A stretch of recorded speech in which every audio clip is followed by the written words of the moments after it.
సాయి ప్రేమ విశ్వవ్యాప్తం అన్నారు ప్రధాని నరేంద్ర మోదీ. సేవ పరమో ధర్మ అనేది మన మూల జీవన విధానంలోనే ఉందని, లవ్ ఆల్ సర్వ్ ఆల్ అని భగవాన్ శ్రీ సత్య సాయిబాబా బోధించారని, తాను ఆచరించడంతో పాటు సంస్థలు అదే పాటించేలా శ్రీ సత్య సాయిబాబా అందరిలో స్ఫూర్తి నింపారని ప్రధానమంత్రి నరేంద్ర మోదీజీ స్పష్టం చేశారు. శ్రీ సత్యసాయి శత జయంత్యోత్సవాలకు ప్రధాని Modi, CM Chandrababu, deputy CM Pavan Kalyan, కేంద్ర మంత్రులు రామ్మోహన్ నాయుడు, శ్రీనివాస్ వర్మ, కిషన్ రెడ్డి, మంత్రి నారా లోకేష్ సహా పయావుల, సవిత, అనగాని సత్యప్రసాద్ హాజరయ్యారు. ఈ సందర్భంగా ప్రధాని మోదీ 100 రూపాయల స్మారక నాణ్యాన్ని విడుదల చేశారు. సత్యసాయి స్మారక తపాలా బిళ్ళల్ని ప్రధాని, సీఎం ఆవిష్కరించారు. మొదట శ్రీ సత్యసాయి శత జయంత్యోత్సవాల్లో పాల్గొనడానికి పుట్టపర్తికి చేరుకున్న ప్రధాని మోదీకి CM Chandrababu, deputy CM Pavan Kalyan సహా పలువురు కేంద్ర రాష్ట్ర మంత్రులు ఘన స్వాగతం పలికారు. తర్వాత కుస్వంత్ హాల్లో సత్యసాయి బాబా మహాసమాధిని దర్శించుకున్నారు.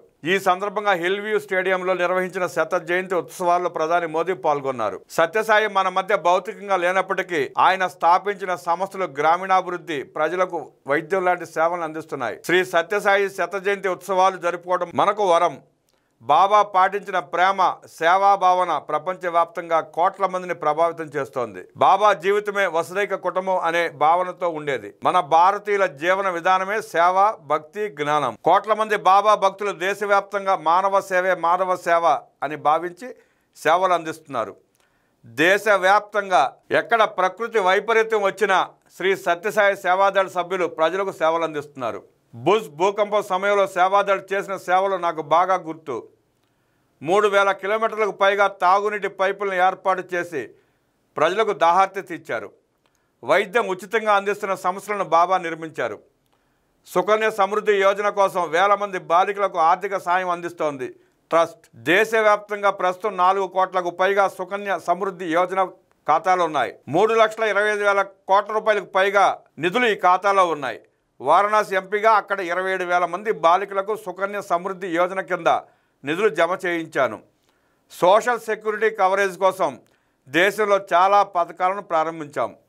వీటిపై విదేశాల్లో కూడా పెద్ద ఎత్తున చర్చ జరుగుతోంది. శ్రీ సత్యసాయి ట్రస్ట్ తరపున 100 గిరిజాతి గోవులను పేదవారికి నా చేతుల మీదుగా అందించడం సంతోషంగా ఉంది. పేద ప్రజల జీవితాల్లో ఈ గోవుల ద్వారా పెను మార్పు సంభవిస్తుంది.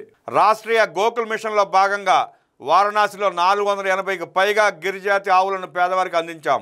ఇప్పుడు 1000కి పైగా గిర్ ఆవులు ఆ ప్రాంతంలో తయారయ్యాయి. రువాండాలో 200కి పైగా గిర్ ఆవులు ఉన్నాయి. గోవుల దానం లాంటి సంప్రదాయం అక్కడ కూడా ఉంది. గో సంపద ద్వారా పాల ఉత్పత్తి, పౌష్టికాహారం, సోషల్ ఇమ్యూనిటీ లాంటివి పెరుగుతాయి. వికసిత్ భారత్ లక్ష్యంతో దేశం ముందుకు వెళుతోంది. ఇందులో ప్రజల భాగస్వామ్యం కూడా అవసరం. వోకల్ ఫర్ లోకల్ అనే మంత్రాన్ని అందిపుచ్చుకోవాలని కోరుతున్నాను. స్థానిక ఉత్పత్తులను కొనుగోలు చేస్తే ఆత్మనిర్భర్ భారత్ తయారైనట్టే.